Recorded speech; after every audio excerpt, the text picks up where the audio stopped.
ಚುನಾವಣಾ ಅಧಿಕಾರಿಗಳ ಕಚೇರಿ, ಜಿಲ್ಲಾಡಳಿತ, ಜಿಲ್ಲಾ ಪಂಚಾಯತ್, ಜಿಲ್ಲಾ ಸ್ವೀಪ್ ಸಮಿತಿ ಮತ್ತು ಸಂಡೂರು ತಾಲೂಕು ಆಡಳಿತ, ಪುರಸಭೆ ಕಾರ್ಯಾಲಯ, ತಾಲೂಕು ಪಂಚಾಯಿತಿ ಇವರ ಸಹಯೋಗದಲ್ಲಿ ಲೋಕಸಭಾ ಸಾರ್ವತ್ರಿಕ ಚುನಾವಣೆ ಅಂಗವಾಗಿ ಮತದಾನದ ಮಹತ್ವ ಸಾರಲು ಸಂಡೂರು ಪಟ್ಟಣದಲ್ಲಿ ಸೈಕಲ್ ಜಾಥಾ ಹಮ್ಮಿಕೊಳ್ಳಲಾಗಿತ್ತು. ನನ್ನ ಮತ ನಮ್ಮ ಭವಿಷ್ಯವಾಗಿದ್ದು, ನಮ್ಮ ಮತ ಮಾರಾಟಕ್ಕಾಗಿ ಇರುವುದಿಲ್ಲ.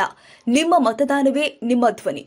ಯಾವುದೇ ಆಮಿಷಕ್ಕೆ ಒಳಗಾಗದೆ ನ್ಯಾಯಸಮ್ಮತವಾಗಿ ಮತ ಚಲಾಯಿಸಿ ಎನ್ನುವ ಭಿತ್ತಿ ಪತ್ರಗಳನ್ನು ಒಳಗೊಂಡ ಫಲಕವನ್ನ ಹಿಡಿದು ಘೋಷಣೆ ಕೂಗುತ್ತಾ ಪಟ್ಟಣದ ವಿವಿಧೆಡೆ ಸಂಚರಿಸುವ ಮೂಲಕ ಸಾರ್ವಜನಿಕರು ಮತದಾನದಿಂದ ಹೊರಗುಳಿಯಬಾರದು ಅಂತ ಮತದಾನದ ಅರಿವು ಮೂಡಿಸಲಾಗಿದೆ. ಬಳಿಕ ಮತದಾನ ಕುರಿತು ಸಾರ್ವಜನಿಕರಿಗೆ ಜಾಗೃತಿ ಮೂಡಿಸುವ ನಾನು ಹೆಮ್ಮೆಯ ಮತದಾರ ಎನ್ನುವ ಸೆಲ್ಫಿ ಬೂತ್ ಹಾಕಲಾಗಿದ್ದು, ಅಧಿಕಾರಿಗಳು, ವಿದ್ಯಾರ್ಥಿಗಳು, ಸಾರ್ವಜನಿಕರು ಸೆಲ್ಫಿ ಕ್ಲಿಕ್ಕಿಸಿಕೊಂಡು ಸಂಭ್ರಮಿಸಿದ್ದಾರೆ.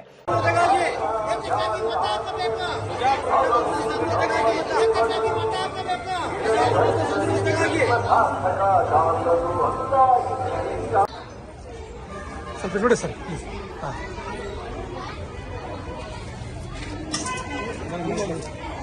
ಸ್ವಲ್ಪ ಹಂಗೆ ನೋಡ್ತಾರೆ ಸರ್, ಸ್ವಲ್ಪ ಈಗ ನೋಡಿ.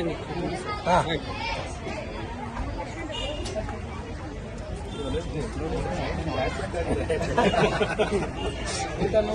ಬಹಳ ಚೆನ್ನಾಗಿ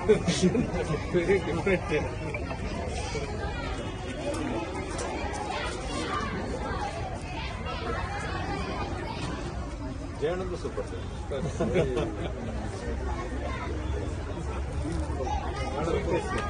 ವಿಶೇಷ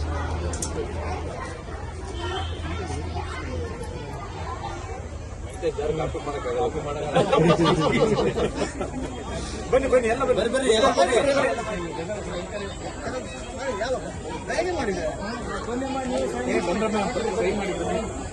ಸರ್, ನಮ್ಮ ಸಿಬ್ಬಂದಿ ಫೋಟೋ ತಗೊಳ್ರ.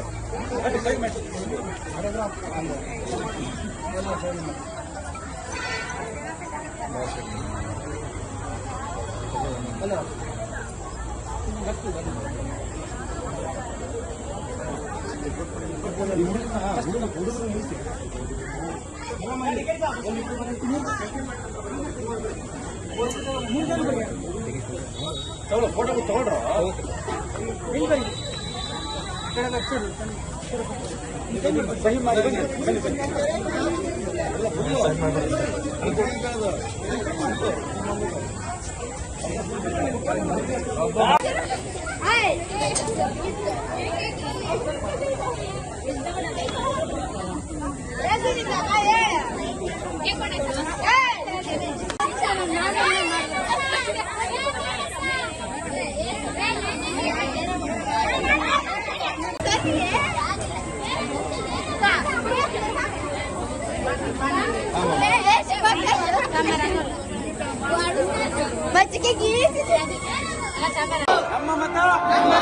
ನಮ್ಮ ಮತ, ನಮ್ಮ ಮತ, ನಮ್ಮ ಮತ, ನಮ್ಮ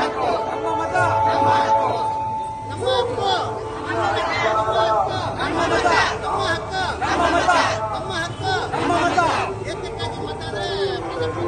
ಈ ಸಂದರ್ಭದಲ್ಲಿ ಜಿಲ್ಲಾ ಸಹಾಯಕ ಚುನಾವಣಾ ಅಧಿಕಾರಿ Satish, tahsildar Anil Kumar, EO Shadaksharayya, BEO doctor IR Akki, ಪುರಸಭೆ ಮುಖ್ಯಾಧಿಕಾರಿ ಜಯಣ್ಣ, ಸಮಾಜ ಕಲ್ಯಾಣ ಇಲಾಖೆ ಎನ್ಕೆ ವೆಂಕಟೇಶ್, ಸಿಡಿಪಿಒ ಎಳೆನಾಗಪ್ಪ ಸೇರಿ ತಾಲೂಕು ವ್ಯಾಪ್ತಿಯ ವಿವಿಧ ಇಲಾಖೆಗಳ ಅಧಿಕಾರಿಗಳು ಹಾಗೂ ಸಿಬ್ಬಂದಿಗಳು, ವಿವಿಧ ಸಂಘ ಸಂಸ್ಥೆಗಳ ಪದಾಧಿಕಾರಿಗಳು ಮತ್ತು ಸಾರ್ವಜನಿಕರು ಭಾಗಿಯಾಗಿದ್ದರು.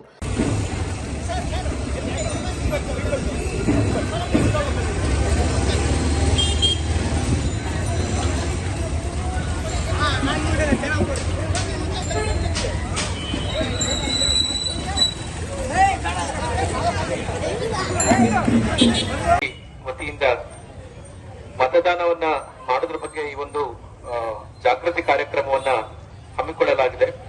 ಸೊ ಸ್ವೀಪ್ ಅದರ ಹೆಸರಲ್ಲೇ ಇದೆ, systematic voters education and electoral participation ಅಂತ. ಪ್ರತಿಯೊಬ್ಬ ಮತದಾರನು ಕೂಡ ಈ ಒಂದು ಮತದಾನದ ಪ್ರಕ್ರಿಯೆ ಬಗ್ಗೆ, ಅವರ ಹಕ್ಕಿನ ಬಗ್ಗೆ ಜಾಗೃತಿಯನ್ನ ಮೂಡಿಸ್ತಕ್ಕಂಥದ್ದು. ಮತ್ತೆ ಪ್ರತಿಯೊಬ್ಬರು ಕೂಡ ಮತಕೇಂದ್ರಕ್ಕೆ ಬಂದು ತಮ್ಮ ಹಕ್ಕನ್ನ ಚಲಾವಣೆ ಮಾಡಬೇಕು ಅನ್ನೋ ಉದ್ದೇಶದಿಂದ ಚುನಾವಣಾ ಆಯೋಗದ ನಿರ್ದೇಶನದಂತೆ ಜಿಲ್ಲಾಡಳಿತದ ವತಿಯಿಂದ ಈ ಒಂದು ತಾಲೂಕು ಮಟ್ಟದಲ್ಲಿ ಈ ಒಂದು ಸ್ವೀಪ್ ಕಾರ್ಯಕ್ರಮವನ್ನ ಹಮ್ಮಿಕೊಂಡಿದ್ದೇವೆ.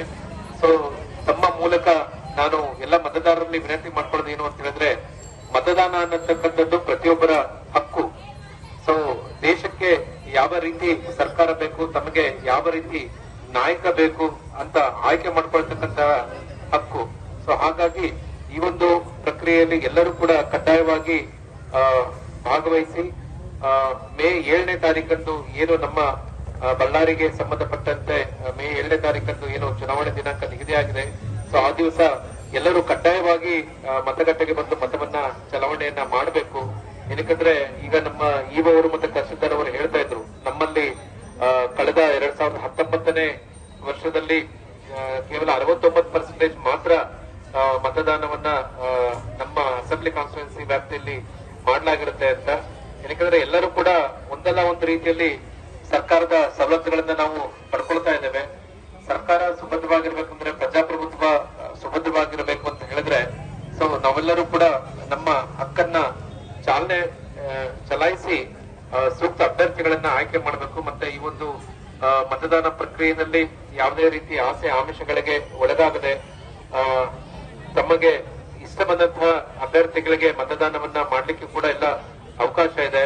ಮತ್ತೆ ಮತಗಟ್ಟೆಯಲ್ಲೂ ಕೂಡ ಎಲ್ಲ ಮತದಾರರಿಗೆ ಸೂಕ್ತ ವ್ಯವಸ್ಥೆಯನ್ನು ಕೂಡ ಕಲ್ಪಿಸಿಕೊಟ್ಟಿದ್ದೇವೆ.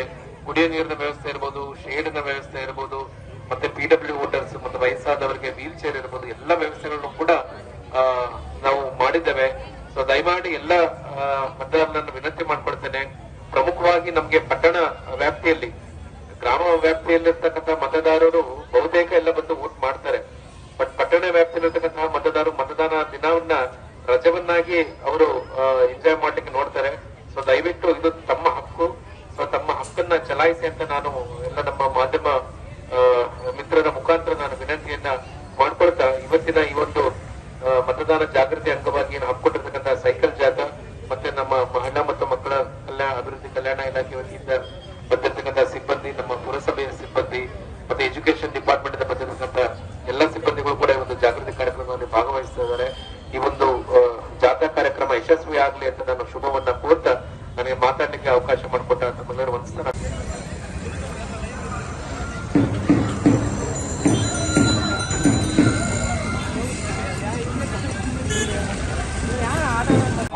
ಶಾಲೆ ಮುಂಭಾಗ ಒಳಾನಿ ರಸ್ತೆ ಮತ್ತು ತಾಲೂಕು ಪಂಚಾಯತ್ಗೆ ಎಂಟಾಗುತ್ತೆ. ಶಿಕ್ಷಣ ಪ್ರಮಾಣ ಎಲ್ಲಿದೆ ಅಲ್ಲೇನೆ ವೋಟ್ ಬಹಳ ಕಡಿಮೆ ಆಗ್ತಾ ಇದೆ. ಇದು ಬಹಳ ಕಳವಳಿ ಅಂಶ ಆಗ್ತದೆ. ಯಾಕಂದ್ರೆ ಪ್ರಜಾಪ್ರಭುತ್ವದಲ್ಲಿ ಎಲ್ಲರ ಭಾಗವಹಿಸುವಿಕೆ ಬಹಳ ಇಂಪಾರ್ಟೆಂಟ್ ಆಗ್ತದೆ. ಹೋದ್ಸತಿ ನಾವು 71-72% ಇತ್ತು ವೋಟಿಂಗ್ ಪರ್ಸೆಂಟೇಜ್. ಇದು ಬಹಳ ಕಡಿಮೆ ಪರ್ಸೆಂಟೇಜ್. ನಾವೇನಿಲ್ಲ ಅಂದ್ರೂ ಎಲ್ಲರನ್ನೂ ನಾವು ಪ್ರತಿಯೊಬ್ಬ ಮತದಾರನು ರೀಚ್ ಮಾಡಿ, ಪ್ರತಿಯೊಬ್ಬ ಮತದಾರರು ಸಹ ಮತಗಟ್ಟೆಗೆ ಬಂದು ವೋಟ್ ಮಾಡ್ಲಿಕ್ಕೆ ಏನು ಮೂಲಭೂತ ಸೌಕರ್ಯಗಳಿದೆ ನಮ್ಮ ಇಒ ಅವರು ಹೇಳಿದ್ರೆ ಎಲ್ಲಾ ಮೂಲಭೂತ ಸೌಕರ್ಯಗಳನ್ನ ನಾವು ಇವರು ಕೂತ್ಕೊಂಡು ಮತ್ತೆ ನಮ್ಮ ARO ಅವರ ಅಧ್ಯಕ್ಷತೆಯಲ್ಲಿ ಎಲ್ಲಾ ಮೂಲಭೂತ ಸೌಕರ್ಯಗಳಾಗಿರ್ಬೋದು ಅಂತ ಆಗಿರ್ತಕ್ಕಂಥ ರ್ಯಾಂಪ್ ಆಗಿರ್ಲಿ, ಶೌಚಾಲಯ ಆಗಿರ್ಲಿ, ಶೇಡ್ ವ್ಯವಸ್ಥೆ ಆಗಿರ್ಲಿ, ಕುಡಿಯುವ ನೀರಿನ ವ್ಯವಸ್ಥೆ ಆಗಿರ್ಲಿ, ವೀಲ್ ಚೇರ್ ವ್ಯವಸ್ಥೆ ಆಗಿರ್ಲಿ, ಎಲ್ಲಾ ವ್ಯವಸ್ಥೆಯನ್ನ ನಾವು ಎನ್ಶೂರ್ ಮಾಡ್ತಾ ಇದೀವಿ. ಮತದಾರರು ನಿರ್ಭೀತಿಯಿಂದ ಮತ್ತೆ ಅಲ್ಲಿ ಸೆಕ್ಯೂರಿಟಿ ವ್ಯವಸ್ಥೆಯನ್ನು ಮಾಡ್ತಾ ಇದೀವಿ. ಪೊಲೀಸ್ ಮೆನ್ ಡಿಪ್ಲಾಯ್ ಆಗ್ತದೆ. ಪ್ರತಿಯೊಂದು ಮತಗಟ್ಟೆಗೂ ಶಾಂತಿ ಮತ್ತು ಸುವ್ಯವಸ್ಥೆ ಕಾಪಾಡಲಿಕ್ಕೋಸ್ಕರ ಪೊಲೀಸ್ ಮೆನ್ ವ್ಯವಸ್ಥೆ ಇರ್ತದೆ. ಸಾರ್ವಜನಿಕರು ಯಾವುದೇ ರೀತಿಯ ಅಳುಕಿಲ್ದನೆ ಅವತ್ತಿನ ದಿನ ಬಂದು ಮತದಾನವನ್ನ ಮಾಡಿ ಮತದಾನ ಕಾರ್ಯಕ್ರಮವನ್ನ ಈ ಪ್ರಜಾಪ್ರಭುತ್ವದ ಹಬ್ಬವನ್ನ ತಾವೆಲ್ಲರೂ ಸೇರಿ ಆಚರಣೆ ಮಾಡಬೇಕು ಅಂತ ನಾನು ನಮ್ಮ ARO ಮತ್ತು ನಮ್ಮ ಸ್ವೀಪ್ ಮಂಡಳಿ ವತಿಯಿಂದ ನಾನು ಎಲ್ಲರನ್ನೂ ಕೋರ್ತಾ, ಪತ್ರಿಕಾ ಮಾಧ್ಯಮದ ಮಿತ್ರರಿದ್ದೀರಿ, ತಾವೆಲ್ಲರೂ ಇದ್ರ ಬಗ್ಗೆ ಹೆಚ್ಚಿನ ಜಾಗೃತಿಯನ್ನು ಮೂಡಿಸಬೇಕು, ಸಾರ್ವಜನಿಕರಲ್ಲಿ ಜಾಗೃತಿಗೊಳ್ಳಬೇಕು. ಹಾಗಾದ್ರೆ ಮಾತ್ರ ಈ ಕಾರ್ಯಕ್ರಮಗಳು ಯಶಸ್ವಿ ಆಗ್ಲಿಕ್ಕೆ ಸಾಧ್ಯ ಅಂತ ನಾನು ಹೇಳ್ತಾ ನನಗೆ ಮಾತಾಡ್ಲಿಕ್ಕೆ ಭಾರತದಲ್ಲಿ ಬಳ್ಳಾರಿ ಜಿಲ್ಲಾ ಲೋಕಸಭಾ ಚುನಾವಣೆ ಮೇ 7ರಂದು ನಿಗದಿಯಾಗಿದೆ. ಈ ಒಂದು ನಿಟ್ಟಿನಲ್ಲಿ ಚುನಾವಣಾ ಆಯೋಗ ಎಲ್ಲ ಮತದಾರರು ಮೇ 7ರಂದು ಬಂದು ಮತಗಟ್ಟೆ ಬಳಿ ಬಂದು ವೋಟ್ ಹಾಕಬೇಕು ಅಂತ ಹೇಳಿ ಹಲವಾರು ಜಾಗೃತಿ ಕಾರ್ಯಕ್ರಮಗಳನ್ನ ಹಮ್ಮಿಕೋಬೇಕು. ಪ್ರತಿ ಮತದಾರರು ಮತದಾರ ಪಟ್ಟಿಯಲ್ಲಿರುವ ಪ್ರತಿ ಮತದಾರರು ಸಹ ಅವತ್ತ ವೋಟನ್ನ ಕ್ಯಾಸ್ಟ್ ಮಾಡಬೇಕು ಅಂತ ಹೇಳಿ ಕಟ್ಟುನಿಟ್ಟಿನ ನಿರ್ದೇಶನವನ್ನ ನೀಡಿ ಹಲವಾರು ಜಾಗೃತಿ ಕಾರ್ಯಕ್ರಮಗಳನ್ನ ನೀಡಲು ಸೂಚನೆ ನೀಡಿರುತ್ತೆ. ಅದರಂತೆ ನಾವು ಹಲವಾರು ಕಾರ್ಯಕ್ರಮಗಳನ್ನ ಈಗ ಸಂಡೂರು ತಾಲೂಕು ವ್ಯಾಪ್ತಿಯಲ್ಲಿ ಸಂಡೂರು ತಾಲೂಕು ಆಡಳಿತ ಹಾಗೂ ತಾಲೂಕು ಸ್ವೀಪ್ ಸಮಿತಿ ವತಿಯಿಂದ ಹಲವಾರು ಕಾರ್ಯಕ್ರಮಗಳನ್ನು ಹಮ್ಮಿಕೊಂಡಿದ್ದೀವಿ. ಅದೇ ರೀತಿ ಇವತ್ತು ಸೈಕಲ್ ಜಾಥಾ ಕಾರ್ಯಕ್ರಮ ಹಾಗೂ ಮಹಿಳಾ ಮತ್ತು ಮಕ್ಕಳ ಕಲ್ಯಾಣ ಅಭಿವೃದ್ಧಿ ಇಲಾಖೆ ವತಿಯಿಂದ ಜಾಗೃತಿ ಕಾರ್ಯಕ್ರಮ ಅಂದ್ರೆ ಲೋ ಟರ್ನ್ಔಟ್ ಆಗಿರುವಂತ ಮತಗಟ್ಟೆಯಲ್ಲಿ ಉತ್ತಮ ಮತದಾನವನ್ನ ಮಾಡಬೇಕು, ಮತದಾನ ಪ್ರಮಾಣ ತುಂಬಾ ಚೆನ್ನಾಗಿ ಆಗ್ಬೇಕು ಅನ್ನೋ ಒಂದು ಕಾರಣದಿಂದ ಇವತ್ತು ಒಂದು ಜಾಗೃತಿ ಕಾರ್ಯಕ್ರಮವನ್ನು ಹಮ್ಮಿಕೊಂಡಿದ್ವಿ. ನಮ್ಮ ಒಂದು ಲೋಕಸಭಾ ಚುನಾವಣೆಯಲ್ಲಿ ಕಳೆದ 2019ರಲ್ಲಿ ಒಟ್ಟಾರೆ 69.59% ಮತದಾನ ಆಗಿತ್ತು. ಅದು ಅತ್ಯಂತ ಕಡಿಮೆ ಆಗಿದೆ. ಸೊ ಕನಿಷ್ಠ 85% ಮತದಾನ ಆಗ್ಬೇಕಂತ ಒಂದು ಗುರಿ ಇಟ್ಟು ಜಿಲ್ಲಾಡಳಿತ ಹಾಗೂ ಜಿಲ್ಲಾ ಸ್ವೀಪ್ ಸಮಿತಿ ಅಧ್ಯಕ್ಷರು ಆದ ಮುಖ್ಯ ಕಾರ್ಯನಿರ್ವಾಹಕ ಅಧಿಕಾರಿಗಳು ಮತ್ತು ಜಿಲ್ಲಾಧಿಕಾರಿಗಳು ಬಹಳ ಮುತುವರ್ಜಿಯಿಂದ ಹಲವಾರು ಜಾಗೃತಿ ಕಾರ್ಯಕ್ರಮಗಳಿಗೆ ಒಂದು ಚಾಲನೆ ನೀಡಿದ್ದಾರೆ. ಅದೇ ರೀತಿ ಇವತ್ತು ನಾವು ಸಂಡೂರು ತಾಲೂಕು ಆಡಳಿತ ಮತ್ತು ತಾಲೂಕು ಸ್ವೀಪ್ ಸಮಿತಿಯಿಂದ ಈ ಒಂದು ಕಾರ್ಯಕ್ರಮವನ್ನು ಹಮ್ಮಿಕೊಂಡಿದ್ದೀವಿ. ನಮ್ಮ ಸಂಡೂರು ತಾಲೂಕಿನ ಏನು ಮತದಾರರು ನೋಂದಣಿಯಾಗಿದ್ದೀರಿ ಅವರು ಎಲ್ಲರೂ ಮೇ 7ರಂದು ಯಾವುದೇ ಕಾರಣಕ್ಕೂ ತಪ್ಪದೆ ಬಂದು ಮತದಾನವನ್ನು ಮಾಡಿ ಉತ್ತಮ ಸದೃಢ ಪ್ರಜಾಪ್ರಭುತ್ವವನ್ನು ನಿರ್ಮಾಣ ಮಾಡೋದಕ್ಕೆ ಎಲ್ಲರೂ ತಮ್ಮ ತಮ್ಮ ಒಂದು ಹಕ್ಕನ್ನ ಚಲಾಯಿಸಬೇಕು. ಎಷ್ಟೇ ಒತ್ತಡ ಇರಲಿ, ಯಾವುದೇ ಕೆಲಸಗಳಿರಲಿ, ಅವತ್ತು ಎಲ್ಲ ಕೆಲಸಗಳನ್ನ ಬದಿಗೊತ್ತಿ ಬರಬೇಕಂತ ಹೇಳಿ ನಾವು ನಮ್ಮ ಒಂದು ತಾಲೂಕು ಸ್ವೀಪ್ ಸಮಿತಿ ವತಿಯಿಂದ ಹಾಗೂ ತಾಲೂಕು ಆಡಳಿತ ವತಿಯಿಂದ ನಾನು ಎಲ್ಲರಲ್ಲಿ ಮನವಿ ಮಾಡಿಕೊಳ್ತೇನೆ. ಅದೇ ರೀತಿ ಈಗ ನರೇಗಾ ಕೂಲಿಕಾರರು ಎಲ್ಲಾ ಕಡೆ ಕೆಲಸ ಮಾಡ್ತಾ ಇದ್ದಾರೆ. ಅಲ್ಲೂ ಸಹ ನಾವು ಗ್ರಾಮ ಪಂಚಾಯತಿ ವತಿಯಿಂದ ಮತ್ತು ತಾಲೂಕು ಆಡಳಿತ ವತಿಯಿಂದ ನಾವು ಆ ಒಂದು ಕಾರ್ಯಕ್ರಮವನ್ನು ಅರಿವು ಮೂಡಿಸೋ ಕಾರ್ಯಕ್ರಮ ಸಹ ಮಾಡ್ತಾ ಇದ್ದೇವೆ. ಈಗ 85+ ವೋಟರ್ಸ್ ಏನಿದ್ದಾರೆ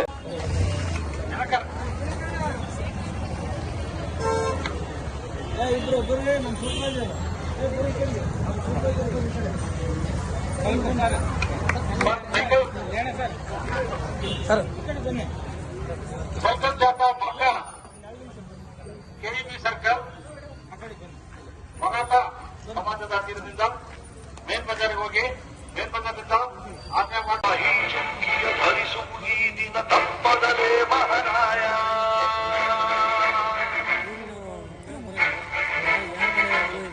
ಕರುನಾಡ ನಾಗರಿಕರೆಂದು ಮತ ನೀಡುವಿಕೆಯಲ್ಲಿ ಹೆಮ್ಮೆಯಿಂದ ತೋರಿ ತೋರು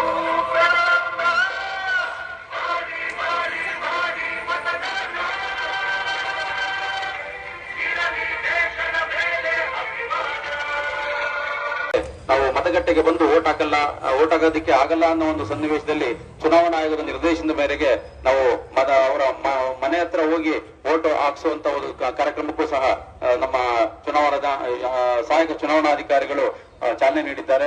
ಅದಕ್ಕೆ 12 ಎಲ್ಲ ಇಶ್ಯೂ ಮಾಡಿ ಎಲ್ಲ ಒಂದು ಪ್ರಕ್ರಿಯೆ ಚಾಲ್ತಿಯಲ್ಲಿದೆ. ಅದೇ ರೀತಿ ಅಂಗವಿಕಲರಿಗೂ ಸಹ ನಮ್ಮ ಮತಗಟ್ಟೆಗಳಲ್ಲಿ ಎಲ್ಲ ರೀತಿಯ ಸೌಲಭ್ಯಗಳನ್ನ ಮಾಡಿರ್ತೀವಿ. ರ್ಯಾಂಪ್ ವ್ಯವಸ್ಥೆ ಇರುತ್ತೆ, ಮತ್ತೆ ರ್ಯಾಂಪ್ ವೀಲ್ ಚೇರ್ ವ್ಯವಸ್ಥೆ ಇರ್ತದೆ. ಸೊ ಎಲ್ಲ ವ್ಯವಸ್ಥೆಗಳನ್ನ ಮಾಡಲಾಗಿದೆ. ಪ್ರತಿಯೊಂದು ಗ್ರಾಮ ಪಂಚಾಯತಿಗಳಲ್ಲಿ VRW ಏನಿದ್ದಾರೆ ಆ VRWಗಳು ಎಲ್ಲ ವಿಶೇಷ ಚೇತನರ ಒಂದು ಸೌಲಭ್ಯಗಳನ್ನ ಖಾತ್ರಿಪಡಿಸ್ಕೊತಾ ಇದ್ದಾರೆ. ಅದೇ ರೀತಿ ತಾಲೂಕು ಮಟ್ಟದಲ್ಲಿ MRW ಇದ್ದಾರೆ, ಅವರು ಸಹ ಎಲ್ಲ ಒಂದು ವಿಶೇಷ ಚೇತನರಿಗೆ ಏನೇನು ಸೌಲಭ್ಯ ಕೊಡಬೇಕು ಎಲ್ಲಾ ಸೌಲಭ್ಯಗಳನ್ನ ನಾವು ಖಾತ್ರಿಪಡಿಸ್ಕೊಳ್ತಾ ಇದ್ದೀವಿ. ಸೊ ಹಾಗಾಗಿ ದಯಮಾಡಿ ಎಲ್ಲ ಕುಡಿಯುವ ನೀರಿನ ವ್ಯವಸ್ಥೆ ಇರುತ್ತೆ, ರ್ಯಾಂಪ್ ವ್ಯವಸ್ಥೆ ಇರುತ್ತೆ, ನೆರಳಿನ ವ್ಯವಸ್ಥೆ ಇರುತ್ತದೆ, ಎಲ್ಲ ವ್ಯವಸ್ಥೆ ಕ್ಯೂ ಸಿಸ್ಟಮ್ ಇರ್ತದೆ. ದಯಮಾಡಿ ತಾವು ಅವತ್ತು ಬಂದು ವೋಟ್ ಹಾಕ್ಬೇಕು. ತಪ್ಪದೆ ವೋಟ್ ಮಾಡಿ ನಮ್ಮ ಒಂದು ಬಳ್ಳಾರಿ ಜಿಲ್ಲಾ ವತಿಯಿಂದ ಏನು ನಡೀತಾ ಇದೆ, ಜಿಲ್ಲಾಡಳಿತದ ವತಿಯಿಂದ ಈ ಲೋಕಸಭಾ ಚುನಾವಣೆ ಉತ್ತಮ ಮತದಾನ ಪ್ರಮಾಣ ನಾವು ರೀಚ್ ಮಾಡಬೇಕು. ಇಡೀ ಕರ್ನಾಟಕದಲ್ಲೇ ಮೊಟ್ಟ ಮೊದಲ ಸ್ಥಾನಕ್ಕೆ ನಾವು ರೀಚ್ ಆಗ್ಬೇಕು. ಅದಕ್ಕೆ ತಮ್ಮೆಲ್ಲರ ಸಹಕಾರ ಇರಬೇಕು ಮತ್ತೆ ತಮ್ಮ ಹಕ್ಕನ್ನು ಅವತ್ತು ತಪ್ಪದೆ ಚಲಾಯಿಸಬೇಕಂತ ನಾನು ತಮ್ಮೆಲ್ಲರಲ್ಲಿ ಕೇಳ್ಕೊಳ್ತಾ ಇದ್ದೀನಿ. ಧನ್ಯವಾದಗಳು. ಮತ್ತೆ ಜಿಲ್ಲಾ ತಾಲೂಕು ಸ್ವೀಪ್ ಸಮಿತಿ ವತಿಯಿಂದ ಸೈಕಲ್ ಜಾಥವನ್ನ ಮತದಾರರ ಜಾಗೃತಿ ಅಂಗವಾಗಿ ಇವತ್ತಿನ ದಿನ ಹಮ್ಮಿಕೊಂಡಿದ್ದೀವಿ. ಇದು ಈ ತಿಂಗಳೆಲ್ಲ ನಾವು ನಮ್ಮ ತಾಲೂಕಿನ ಸ್ವೀಪ್ ನೋಡಲ್ ಅಧಿಕಾರಿಗಳಾಗಿರ್ತಕ್ಕಂಥ ನಮ್ಮ ಷಡಕ್ಷರಿ ಇವರ ಒಂದು ನೇತೃತ್ವದಲ್ಲಿ ಈ ತಿಂಗಳು ಪೂರ್ತಿ ನಾವು ವಿವಿಧ ಇಲಾಖೆಯ ಸಹಯೋಗದಲ್ಲಿ ನಮ್ಮ ಮತದಾನ ಜಾಗೃತಿ ಸಮಾವೇಶಗಳನ್ನ ವಿವಿಧ ರೀತಿಯಲ್ಲಿ ಹಮ್ಮಿಕೊಳ್ಬೇಕಂತ ಮಾಡಿದ್ವಿ. ಇದಕ್ಕೆ ಮುಖ್ಯ ಕಾರಣ ಏನು ಅಂತಂದ್ರೆ ಮತದಾನದ ಪ್ರಮಾಣವನ್ನ ಹೆಚ್ಚಿಸಬೇಕು. ಇದು ನಮ್ಮ ಈ ಸ್ವೀಪ್ ಸಮಿತಿಯ ಒಂದು ಮೂಲ ಧ್ಯೇಯ ಆಗಿರೋದ್ರಿಂದ ನಾನು ಸಾರ್ವಜನಿಕರಲ್ಲಿ ಮನವಿ ಮಾಡೋದಿಷ್ಟೇ, ತಮ್ಮ ಅಮೂಲ್ಯವಾದ ಮತವನ್ನ ಏನ್ ಚುನಾವಣೆ ದಿನ ನಿಗದಿ ಆಗಿದೆ ಮೇ 7ನೇ ತಾರೀಕು, ಅವತ್ತಿನ ದಿನ ನಾವೆಲ್ಲರೂ ತಪ್ಪದೆ ಕಡ್ಡಾಯವಾಗಿ ಮತದಾನವನ್ನ ಮಾಡಬೇಕು. ಇದೇ ನಮ್ಮ ಇದು ಏನು ಇವತ್ತಿನ ದಿನ ಏನು ಜಾಗೃತಿ ಕಾರ್ಯಕ್ರಮವನ್ನ ಮಾಡಿದೀವಿ, ಈ ಜಾಗೃತಿ ಕಾರ್ಯಕ್ರಮದ ಮೂಲ ಉದ್ದೇಶ ಆಗಿರ್ತದೆ ಚುನಾವಣೆಗಳು ಪ್ರಜಾಪ್ರಭುತ್ವದ ಹಬ್ಬಗಳಂತೆ ನಾವೆಲ್ಲ ಭಾವಿಸ್ತೀವಿ. ನಾವು ದಯಮಾಡಿ ಎಲ್ಲರಿಗೂ ಗೊತ್ತಿದೆ, ಈಗ 2024ನೇ ಸಾಲಿನ ಲೋಕಸಭಾ ಚುನಾವಣೆ ಪ್ರಕಟವಾಗಿದೆ. ಈಗ ಮೊದಲ ಹಂತದಲ್ಲಿ ದಕ್ಷಿಣ ಕರ್ನಾಟಕದಲ್ಲಿ ನಡೀತಾ ಇದೆ. ಎರಡನೇ ಹಂತದಲ್ಲಿ ನಮ್ಮ ಉತ್ತರ ಕರ್ನಾಟಕ ಭಾಗದಲ್ಲಿ ಮೇ 7ನೇ ತಾರೀಕು ಮತದಾನ ನಿಗದಿಯಾಗಿದೆ. ಈಗ ಚುನಾವಣಾ ಆಯೋಗದ ವತಿಯಿಂದ ಮತದಾರರಲ್ಲಿ ಜಾಗೃತಿಯನ್ನ ಮೂಡಿಸುವ ಒಂದು ಕಾರ್ಯಕ್ರಮ ನಾವೆಲ್ಲ ಹಮ್ಮಿಕೊಂಡಿದ್ದೀವಿ. ನಮ್ಮ ಜಿಲ್ಲಾಡಳಿತ ಹಾಗೂ ಜಿಲ್ಲಾ ಸ್ವೀಪ್ ಸಮಿತಿ ಬಳ್ಳಾರಿ, ಅದೇ ರೀತಿ ತಾಲೂಕು ಆಡಳಿತ ಹಾಗೂ ತಾಲೂಕು ಸ್ವೀಪ್ ಸಮಿತಿ ಬಳ್ಳಾರಿ, ತಾಲೂಕು ಸ್ವೀಪ್ ಸಮಿತಿ ಸಂಡೂರು ವತಿಯಿಂದ ನಾವು ಮತದಾರರಲ್ಲಿ ಜಾಗೃತಿಯನ್ನು ಮೂಡಿಸುವ ಒಂದು ಕಾರ್ಯಕ್ರಮವನ್ನು ನಾವು ದಿನೇ ಹಮ್ಮಿಕೊಳ್ತಾ ಬರ್ತಾ ಇದ್ದೀವಿ. ಜಿಲ್ಲಾ ಸ್ವೀಪ್ ಸಮಿತಿ ಅಧ್ಯಕ್ಷರಾದ ಮಾನ್ಯ ಮುಖ್ಯ ಕಾರ್ಯನಿರ್ವಾಹಕ ಅಧಿಕಾರಿಗಳು ನಮಗೆ ಒಂದು ಟೈಮ್ ಟೇಬಲ್ ನ ನೀಡಿ ಅದ್ರ ಪ್ರಕಾರ ಮತದಾರರಿಗೆ ಜಾಗೃತಿಯನ್ನು ಮೂಡಿಸಬೇಕಂತ ಹೇಳಿ ಸೂಚಿಸಿದ್ದಾರೆ. ಅದರ ಹಿನ್ನೆಲೆಯಲ್ಲಿ ಈಗ ಆಲ್ರೆಡಿ ನಾವು ಮಹಿಳಾ ಮತ್ತು ಮಕ್ಕಳ ಕಲ್ಯಾಣ ಇಲಾಖೆಯಿಂದ ಮತ್ತು ಆರೋಗ್ಯ ಮತ್ತು ಕುಟುಂಬ ಕಲ್ಯಾಣ ಇಲಾಖೆಯಿಂದ ಹಲವಾರು ಕಾರ್ಯಕ್ರಮಗಳನ್ನ ಹಮ್ಮಿಕೊಳ್ತಾ ಬರ್ತಾ ಇದ್ದೀವಿ. ಅದೇ ರೀತಿ ಇವತ್ತು ಸೈಕಲ್ ಜಾಥಾ ಒಂದು ಕಾರ್ಯಕ್ರಮ, ಅದೇ ರೀತಿ ಲೋ ಪೋಲಿಂಗ್ ಸ್ಟೇಷನ್ ಅಂದ್ರೆ ಲೋ ವೋಟರ್ಸ್ ಟರ್ನ್ಔಟ್ ಏನಾಗಿದೆ ಅಂತ ಒಂದು ಪೋಲಿಂಗ್ ಸ್ಟೇಷನ್ ನಲ್ಲಿ ಇವತ್ತು ಮಹಿಳಾ ಮತ್ತು ಮಕ್ಕಳ ಕಲ್ಯಾಣ ಇಲಾಖೆಯಿಂದ ಜಾಗೃತಿ ಅಭಿಯಾನವನ್ನು ನಾವು ಹಮ್ಮಿಕೊಂಡಿದ್ದೀವಿ. ಈ ಒಂದು ನಮ್ಮ ಸಂಡೂರು ತಾಲೂಕು ವ್ಯಾಪ್ತಿಯಲ್ಲಿ ಒಟ್ಟಾರೆ 71.16 2019ನೇ ಲೋಕಸಭಾ ಚುನಾವಣೆಯಲ್ಲಿ 71.16 ಒಂದು ಶೇಕಡಾವಾರು ಮತದಾನ ಆಗಿರುತ್ತೆ. ಆದರೆ ನಮ್ಮ ಒಟ್ಟಾರೆ ಮತದಾನ ಬಳ್ಳಾರಿದು 69.59 ಆಗಿದೆ. ಸೊ ನಮಗೆ ಈಗಿನ ಗುರಿ ಸಾಹೇಬರು ಅವರು 85ಕ್ಕಿಂತ ಮೇಲ್ಪಟ್ಟು ಆಗಬೇಕು. ಯಾಕೆಂದ್ರೆ ಕಡಿಮೆ ಮತದಾನ ಆಗುವಂತ ಒಂದು ಮತಗಟ್ಟೆಗಳೇನಿದಾವೆ ಆ ಮತಗಟ್ಟೆಗಳನ್ನ ಗುರುತಿಸಿ ಅಲ್ಲಿ ಅವೇರ್ನೆಸ್ ಅನ್ನ ಮೂಡಿಸಿ ಅವರಿಗೆ ಜಾಗೃತಿಯನ್ನ ಮೂಡಿಸಿ ಮತ ಎಲ್ಲರ ಹಕ್ಕು, ಒಂದು ಮತ ಪೋಲಾಗದಂತೆ no one should be left out ಅಂತ ಒಂದು ಧ್ಯೇಯ ವಾಕ್ಯದೊಂದಿಗೆ ಎಲ್ಲರೂ ಸಹ ನಾವು ಮತಗಟ್ಟೆ ಬಳಿ ಬಂದು ವೋಟ್ ಹಾಕೋದಕ್ಕೆ ಅವ್ರನ್ನ ನಾವು ಅರಿವು ಮೂಡಿಸಬೇಕು ಅಂತ ಹೇಳ್ಬಿಟ್ಟು ಸಾಹೇಬರು ಹಲವಾರು ಕಾರ್ಯಕ್ರಮಗಳನ್ನ ನಮಗೆ ನೀಡಿದ್ದಾರೆ. ಅದ್ರ ಪ್ರಕಾರ ನಾವು ಇವತ್ತು ಸೈಕಲ್ ಜಾಥಾವನ್ನ ಹಮ್ಮಿಕೊಂಡಿದ್ದೀವಿ. ನಾನು ಮತದಾರರಲ್ಲಿ ವಿನಂತಿ ಮಾಡ್ಕೊಳ್ಳೋದೇನೆಂದ್ರೆ, ದಯಮಾಡಿ ನಾವು ಮತದಾರರ ಪಟ್ಟಿಯಲ್ಲಿ ಸೇರ್ಪಡೆ ಆಗಿದೆ ಅಂದ್ರೆ ಅವತ್ತು ತಪ್ಪದೆ ಎಂತ ಒತ್ತಡಗಳಿರಲಿ ಏನೇ ಇರಲಿ ನಾವು ಹೋಗಿ ಅವತ್ತು ನಮ್ಮ ಓಟನ್ನ ಹಾಕಿ ನಾವು ಉತ್ತಮ ಪ್ರಜಾಪ್ರಭುತ್ವವನ್ನ ನಾವು ಕಟ್ಟೋದಕ್ಕೆ ನಾವೆಲ್ಲ ಸಹಕರಿಸಬೇಕಂತ ನಾನು ಕೇಳ್ಕೊತಾ ಇದ್ದೀನಿ. ಮತ್ತೆ ಯಾರಾದ್ರೂ ಇವತ್ತಿಗೂ ಮತದಾರರ ಪಟ್ಟಿಯಲ್ಲಿ ಸೇರ್ಪಡೆ ಆಗಿಲ್ಲ ಅಂತಂದ್ರೆ ನಮೂನೆ 6ನ್ನ ಇವತ್ತಿಗೂ ಸಹ ಕೊಟ್ಟು ತಾವು ತಮ್ಮ ಮತದಾರರ ಪಟ್ಟಿಯಲ್ಲಿ ಸೇರ್ಪಡೆ ಆಗೋದಕ್ಕೆ ಅವಕಾಶ ಇದೆ. ಎಲ್ಲಾ BLOಗಳಿಗೆ ನಿರ್ದೇಶನ ಇದೆ. ಮತ್ತು ಅವರು ಸಹ ಮನೆಗೆಲ್ಲ ಬಂದು ತಮ್ಮ ಮನೆ ಬಾಗಿಲಿಗೆ ಬಂದು ಆ ಮತದಾರರ ಪಟ್ಟಿಯಲ್ಲಿ ಸೇರ್ಪಡೆ ಮಾಡೋದಕ್ಕೆ ಹಲವಾರು ಬಾರಿ ತಮ್ಮ ಮನೆ ಹತ್ರ ಬಂದಿರ್ತಾರೆ. ತಾವೇನಾದ್ರೂ ಅವ್ರು ಬಂದ ಸಮಯದಲ್ಲಿ ತಾವಿಲ್ಲ ಅಂದ್ರೆ ತಾವು ಸಹ ಮತದಾರರ BLOಗಳನ್ನ ಭೇಟಿ ಮಾಡಿ ತಾವು ಖಂಡಿತ ತಮ್ಮ ಹೆಸರನ್ನು ನೋಂದಾಯಿಸಬೇಕಂತ ತಮ್ಮೆಲ್ಲರಲ್ಲಿ ವಿನಂತಿ ಮಾಡ್ಕೊಳ್ತಾ, ಏನು ಮೇ 7ರಂದು ನಡೀತಾ ಇದೆ ಮತದಾನ, ಅವತ್ತ ಯಾರು ತಪ್ಪದೆ ದಯಮಾಡಿ ಮತಗಟ್ಟೆ ಬಳಿ ಬಂದು ವೋಟ್ ಮಾಡಿ. ಯಾರ್ಯಾರು 85+ ಆಗಿದೆ ಅಂದ್ರೆ ಹಿರಿಯ ನಾಯಕರಿಗೆ ಯಾರಿದ್ದಾರೆ ಅವರಿಗೆ ಮತಗಟ್ಟೆ ಬಳಿ ಬಂದು ವೋಟ್ ಹಾಕೋದಕ್ಕೆ ಆಗಲ್ಲ ಅಂತಂದ್ರೆ ಅವರಿಗೆ ಮನೆ ಬಳಿ ಬಂದು ನಾವು ವೋಟ್ ಹಾಕೋ ವ್ಯವಸ್ಥೆ ಇದೆ. ಅದೇ ರೀತಿ ಅಂಗವಿಕಲರಿಗೆ ಎಲ್ಲ ವ್ಯವಸ್ಥೆಗಳನ್ನ ಮಾಡಿದ್ದೀವಿ. ಮತಗಟ್ಟೆನಲ್ಲಿ ಎಲ್ಲಾ ರೀತಿಯ ವ್ಯವಸ್ಥೆಗಳಿರ್ತವೆ. ದಯಮಾಡಿ ತಾವು ಬಂದು ಅವತ್ತ ಮಿಸ್ ಮಾಡದೆ ವೋಟ್ ಮಾಡಿ ಅಂತ ತಮ್ಮೆಲ್ಲರಲ್ಲಿ ವಿನಂತಿ ಮಾಡ್ಕೊಳ್ತೀನಿ.